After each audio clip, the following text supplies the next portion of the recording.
The roar of metal twisting and splintering jolted me awake at 7 a.m. Sharp, just like it had 3 times already this month. Evelyn Whitaker, that overbearing HOA president from down the road, was plowing her shiny white Mercedes through my private ranch gate as if she owned every inch of my 40-acre spread. I watched from the window as she sped off, leaving a mess of bent steel and tire tracks in her wake, acting like it was no big deal. The local sheriff's office wouldn't touch it, called it a civil dispute. The county folks said the same, too scared to cross the almighty homeowners association. But I had a plan brewing, something they wouldn't see coming, something that would make her regret treating my land like her shortcut to nowhere. My name is Jack Harlan, and 3 years back, I hung up my boots after 2 decades in military contracting. I bought this ranch in the quiet hills of rural Texas, craving the kind of boundaries and solitude that were hard to come by in the hot zones I'd worked. Privacy wasn't just a luxury for me. It was a necessity after years dodging threats where lines on a map meant life or death.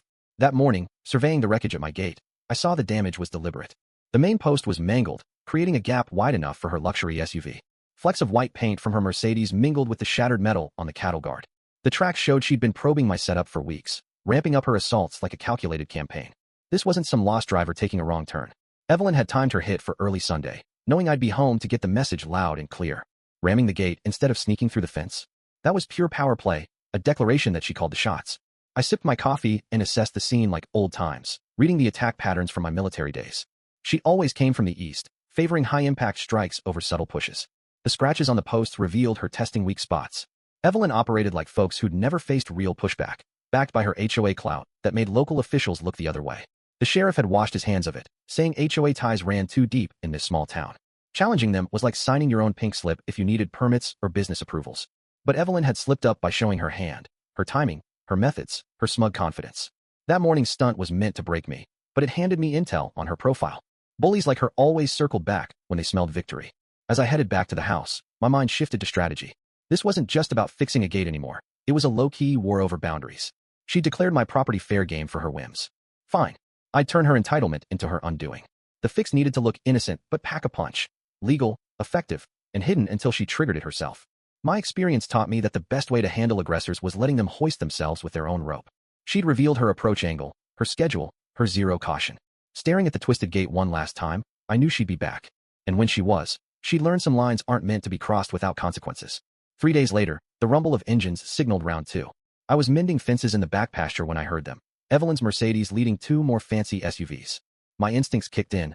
This was escalation, bringing in reinforcements when solo tactics flopped. I slipped to the barn for a shadowed view. There she was, with her HOA cronies, forming a convoy of self-important suburbanites ready to steamroll my rights. This time, no subtlety. Her Mercedes slammed the damaged gate at full throttle, flinging the frame aside with a screech that echoed to the county road. Her followers hesitated, shocked by her brazenness, but trailed through the debris anyway. They drove my private road like it was public property, parking near the house with zero shame. Up close, her backups were textbook. A burly guy in his 60s, Harold Benson, decked in a pricey polo and shades, exuding boardroom boss vibes. The other, Dorothy Klein, a wiry woman with a tight silver bun, dressed like she was the neighborhood's moral compass. Evelyn stepped out beaming, bolder with her pack. She waved at my land like a realtor on a tour, claiming features as hers. I emerged from the barn, steady as ever. Morning, I said evenly.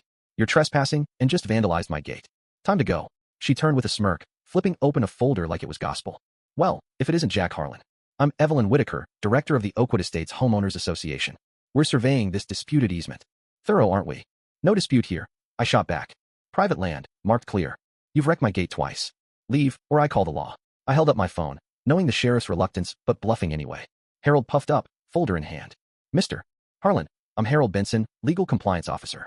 Per Code Section 12.7, Community Access trumps individual claims with historical usage. His spiel sounded rehearsed, robotic. I eyed their coordinated act. This was planned, with legal jargon to bully me into folding. Show me the docs, I demanded. Dorothy chimed in, all faux patience. Mr. Harlan, this hostility helps no one. The community has rights here. Cooperation is key for harmony. The irony hit hard amid the wreckage they'd caused. But in their bubble, they were the heroes, me the obstacle. Here's the deal, I said, voice sharpening. Get in your cars, leave, send docs legally, and pay for damages, or face claims. Evelyn's facade cracked. You're mistaken if you think threats work on us. The HOA has pull you can't fathom. This easement isn't vanishing. As they drove off through my ruined gate, I saw the stakes rise. This was power, not passage.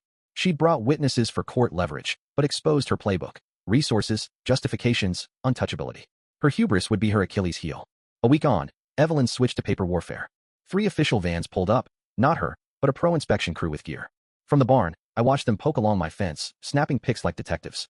The leader, a skinny 30-something, oozed petty power. His team, a woman with a tablet, a guy with a camera, followed like pros at intimidation gigs. I confronted them. Private property. ID and docs now. The leader recited code like a machine. Community impact assessment for Oakwood HOA. Documenting violations on access and environment. The woman played good cop. We understand your frustration. Records show 30 years of community use. Let's resolve this amicably. Their routine was polished, meant to isolate me under authority. Copies, please, I said. The photographer griped. Standard procedure. We've got more stops, no drama.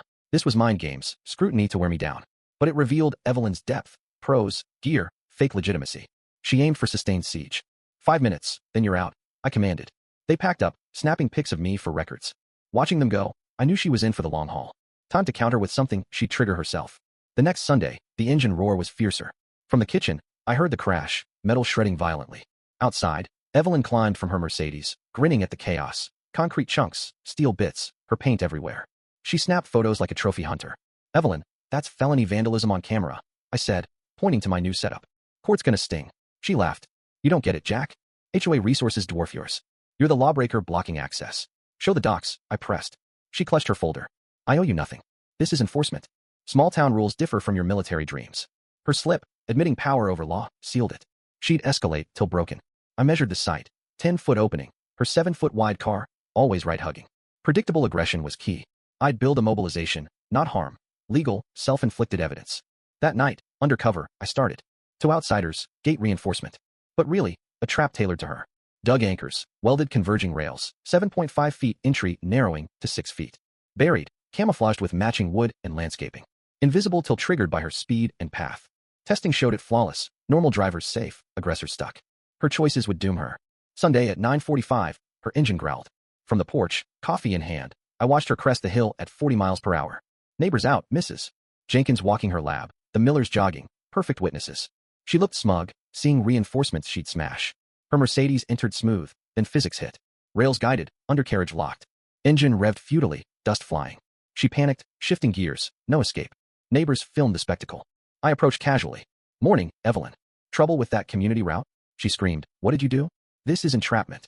You're trespassing, intent on damage. Witnesses see it. Crowd grew, phones out. Humiliation total. She, the HOA queen, exposed as vandal. I called the sheriff. Trespassing with damage. Perpetrator stuck. Dispatch perked at evidence. Deputy Ellis arrived, eyes sharp. I showed footage. Evelyn ranted. He trapped me, assault. He checked signs, tracks, ID and docs. Her folder flopped. No easement in county records. My file confirmed my rights. You're cited for trespass, vandalism, reckless driving, he said. Tow truck lifted her car, undercarriage wrecked. As she rode off in cuffs, the fight ended. She'd self-destructed publicly. A week later, the HOA ousted her unanimously. News called it a win for property rights. Her insurance paid up fast. She slunk away months later. New board apologized, reformed policies. Dismantling the frame, neighbors chatted like old friends. My ranch peaceful, I reflected. Patience beats force. Aggressors fall to their own hubris. What do you think? Share in the comments, especially on violence and injustice in everyday life. Take a stand. Was this fair play or too far? Express your views. Let's discuss.